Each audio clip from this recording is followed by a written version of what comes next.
तो फ्रेंड्स, तो आज हम देखेंगे ग्रेड 10 क्लास 10 का एक बहुत ही इम्पोर्टेंट चैप्टर, जिस चैप्टर से सबसे ज़्यादा मार्क्स का वेटेज रहता है और सबसे छोटा चैप्टर है, लेकिन काफ़ी लॉजिकल और काफ़ी अच्छा चैप्टर है। तो चलिए स्टार्ट करते हैं। आज का अपना चैप्टर रहेगा दैट इज हेरिडिटी। तो हेरिडिटी को अपन स्टार्ट करते हैं, और before the heredity we have to understand what is heredity.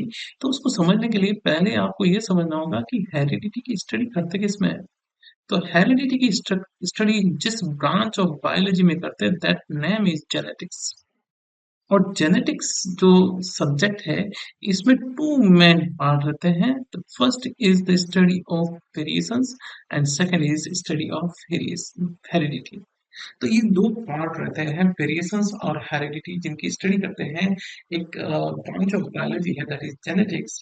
Class 10th में ये जो चैप्टर का नाम है ओनली हेरिडिटी दे रखा है, लेकिन उसमें थोड़ा स्टार्टिंग इंट्रोडक्शन के फॉर्म में वेरिएशन भी दे रखा है।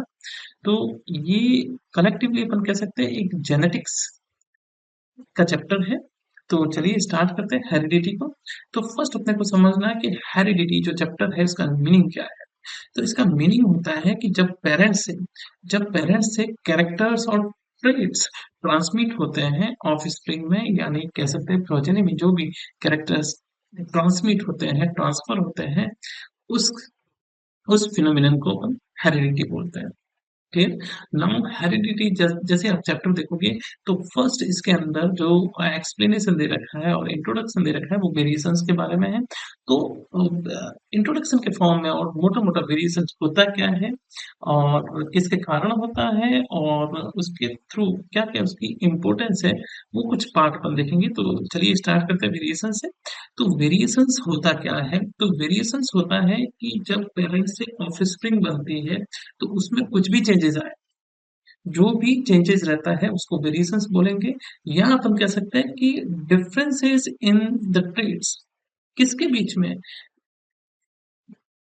कुछ इंडिविजुअल्स है या टू इंडिविजुअल्स ऑफ स्पीसीज है, उसके अंदर कुछ चेंजेस दिखेगा, तो आप उसको वेरिएशंस बोलेंगे। या आप कह सकते हैं कि पेरेंट्स एंड ऑफ स्प्रिंग के अंदर जो भी चेंजेस दिखेंगे, that part we can say variations. तो नेक्स्ट अपन बात करते हैं कि वेरिएशंस जो है उसका मीनिंग क्या होता है। तो यहाँ पे वापस अपन देख लेते हैं कि the differences in the characters और traits between parent and offspring. Parent और ऑफस्प्रिंग के बाद में जो भी डिफरेंसेस क्रिएट हो गया, जो भी वेरिएशन क्रिएट हो गया, जो भी चेंजेस क्रिएट हो गया, that that term have variations. अब वेरिएशंस दो तरीके से हो सकता है।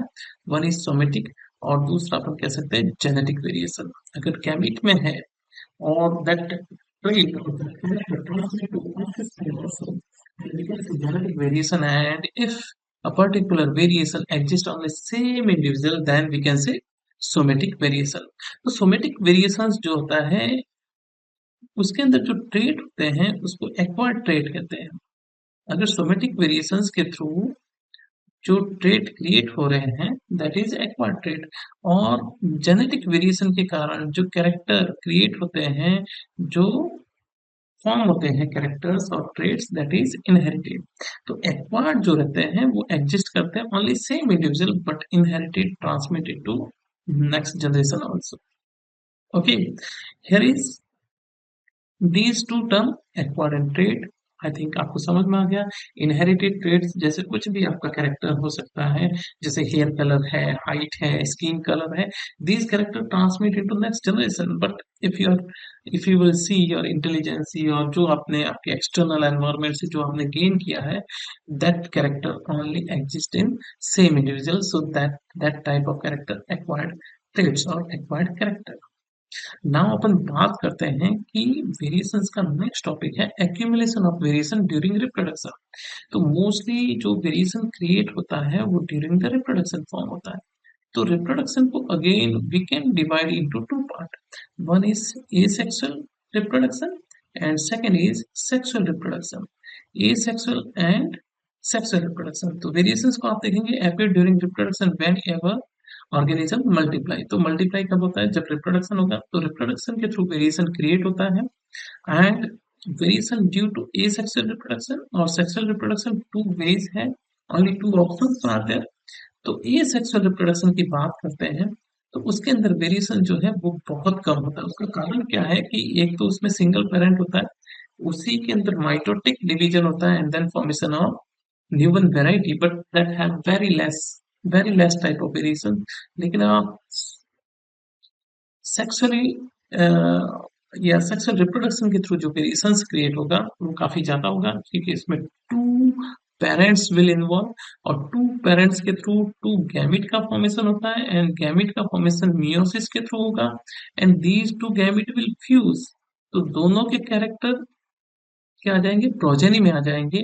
तो इसके कारण ये जो प्रोजेनी होगी ये काफी डिफरेंट होगी, क्योंकि half character from first parent and half character from second parent जो आएगा, तो उसके कारण उसकी जो वेरिएशंस जो है वो बहुत ज्यादा होगा। अब इसकी बात करते हैं कि इसमें क्या क्या पॉसिबिलिटी है कि एक सेक्सुअल रिप्रोडक्शन में किन किन कारणों से वेरिएशन आ सकता है। या तो एरर इन डीएनए कॉपिंग हो सकता है या म्यूटेशन हो सकता है, but when you will see in sexual reproduction, तो क्रॉसिंग ओवर भी हो सकता है, separation of chromosome, that very important factor, error in DNA copying and mutation, these are common for both.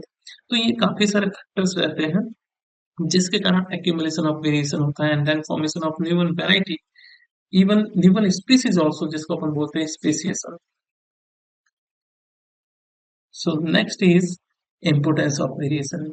तो वेरिएशन क्यों इम्पोर्टेंट है, तो these two are main importance mention in your text book also. Increases chances of survival, तो ये survival के लिए better chance देता है in changing environment. And second is ये रिप्रेजेंट करता है इवोल्यूशन को, और वी कैन से फॉर्मेशन ऑफ न्यू वेराइटी और न्यू स्पीसीज। ओके, अगर वेरिएशन की बात करते हैं तो ह्यूमन बीइंग में भी वेरिएशन देखने को मिल जाता है। तो अगर एक अपन एग्जांपल पूछ ले तो एक एग्जांपल दे रखा है कि there are two type of human being. कुछ ह्यूमन बीइंग जो होते हैं उनके अंदर फ्री ईयर लोब होता है। ईयर लोब जो है, ये वाला जो लोब है वो फ्री रहता है, जैसे मेरे है, आप देख सकते हैं। और दूसरे के अंदर जो वैरायटी रहती है उसमें अटैच ईयर लोब रहता है, जो यहाँ से completely अटैच होता है। तो these two variety, okay, तो we can find two type of variety. Even in your class also you can find how many numbers have attached free ear lobe and how many have free ear lobe.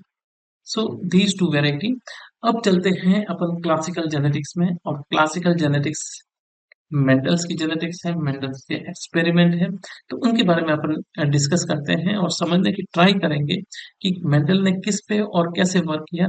तो अगर Mendel को समझना है तो Mendel का थोड़ा introduction समझ लीजिए कि मेंडल जो है उसने काफी सारे एक्सपेरिमेंट किए, और उसने एक्सपेरिमेंट किए तो उसने कौन से प्लांट पे किए और उस प्लांट के क्या कैरेक्टर्स थे, वो सब जानना बहुत जरूरी है। तो चलिए स्टार्ट करते हैं। साइंटिस्ट का नाम है जॉन ग्रेगर मेंडल। उसने 1822 से 1884 तक वर्क किया। Started his experiment on plant breeding, plant को ब्रीड करके उसको हाइब्रिडाइज करके जो फॉर्म किया, और फिर उसने कुछ लॉज बनाए। उन लॉज को भी डिटेल में देखेंगे लेकिन नेक्स्ट वीडियो में देखेंगे। लेकिन इस वीडियो में हम देखेंगे कि जो पाइसम सेटाइवम, जो मेंडल ने वर्क किया वो किस पे वर्क किया, पाइसम सेटाइवम पे वर्क किया। Pisum sativum means garden pea, जिसको अपन मटर का पौधा बोलते हैं। तो उस पे वर्क किया। उस पे वर्क करने का काफी रीजंस थे, इसमें से है फर्स्ट अपन कह सकते हैं कि जो गार्डन पी है वो इजी टू ग्रो है, बहुत इजीली ग्रो हो जाता है। एनुअल प्लांट है जिसके कारण अपने को ज्यादा टाइम तक वेट नहीं करना पड़ता। बाइसेक्सुअल है जिसके अंदर सेल्फ पॉलिनेशन और क्रॉस पॉलिनेशन दोनों पॉसिबल है। नेक्स्ट अपन बात करेंगे तो इसके अंदर काफी सारे कॉन्ट्रास्टिंग कैरेक्टर देखने को मिल जाते हैं, जिसके कारण अपन डिफरेंट डिफरेंट कॉन्ट्रास्टिंग कैरेक्टर लेके इसका क्रॉसिंग कर सकते हैं। तो मेंडल्स ने जो कैरेक्टर्स लिए वो कितने लिए, 7 कैरेक्टर्स लिए, और ईच कैरेक्टर है कॉन्ट्रास्टिंग कैरेक्टर। जो 7 में कौन कौन सा लिया, फर्स्ट लिया उसने हाइट। हाइट के अंदर 2 कॉन्ट्रास्टिंग कैरेक्टर है टॉल एंड ड्वार्फ। नेक्स्ट लिया फ्लावर कलर, फ्लावर कलर में violet and white, 2 contrasting character. Flower position, तो उसके अंदर 2 contrasting character axial and terminal. Pod shape के अंदर दो character contrasting character inflated and constricted. Pod colour के अंदर दो characters green and yellow. Seed shape के अंदर दो character round and wrinkle. And seed colour के अंदर दो character yellow and green. These are fix type, इसमें कुछ भी ऐसा नहीं है कि कुछ चेंज है क्योंकि उसने कार्ड बी प्लांट लिया, ये आपको लर्न करने रहेंगे। अब इसमें भी दो तरह की कंडीशन होती है। There are two type of gene. अगर होमोजाइगस, एक अपन बोलते हैं होमोजाइगस और एक बोलते हैं हेट्रोजाइगस। अब मेंडल ने कहा कि सारे कैरेक्टर्स जो है वो एक फैक्टर के कारण, एक फैक्टर होता है जिसके कारण ये डिसाइड होते हैं। अब फैक्टर कोई आज के टर्म में, आज के टाइम में उसको बोलते हैं जीन। उस टाइम जीन डिस्कवर नहीं था तो उसने एक टर्म दिया था फैक्टर। तो फैक्टर के कारण ये सारे कंट्रोल होते हैं। अब होमो और हेट्रोजाइगस में उसने ये बताया कि जीन के अंदर जो एलील है, जीन के अंदर जो पेयरिंग है, अगर बोथ आर सेम टाइप, उसने एक जीन दिया जैसे टॉल के लिए कैपिटल टी लिखा, तो उसने कहा कि if both are same type of gene, capital T, तो इसको बोलेंगे होमोजाइगस।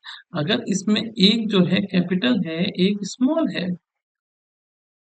ओके, ये कॉन्ट्रास्टिंग कैरेक्टर को डिनोट करेगा और ये डिफरेंट कॉन्ट्रास्टिंग कैरेक्टर को डिनोट करेगा। जैसे यहाँ बात करते हैं कैपिटल टी टॉल के लिए और स्मॉल टी इसके कॉन्ट्रास्टिंग कैरेक्टर मतलब डॉट को डिनोट करेगा।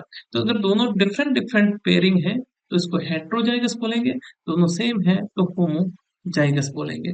ठीक है, तो ये कुछ टर्म है जिनको अपन को याद करना है और समझना है कि इन दोनों में क्या डिफरेंस है। ये जितने कैरेक्टर है वो फिजिकल कैरेक्टर है, फिनोटाइप है, और ये फिनोटाइप के अकॉर्डिंग जो इनके कैरेक्टर कॉन्ट्रास्टिंग कैरेक्टर विजिबल हो रहे हैं, ये सारे फिनोटाइप के अकॉर्डिंग। इसी का वापस अपन जीन के अकॉर्डिंग भी देखेंगे कि किसका क्या जीन हो सकता है, कौन सा जीनोटाइप हो सकता है।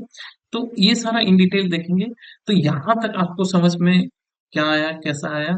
अगर समझ में आया हो तो सब्सक्राइब या लाइक जरूर करें और शेयर करें कि हाँ, अभी तक आपने पढ़ाया है वो अप टू मार्क है। If up to mark then I will share next video also. Thank you. Have a nice day. Bye bye.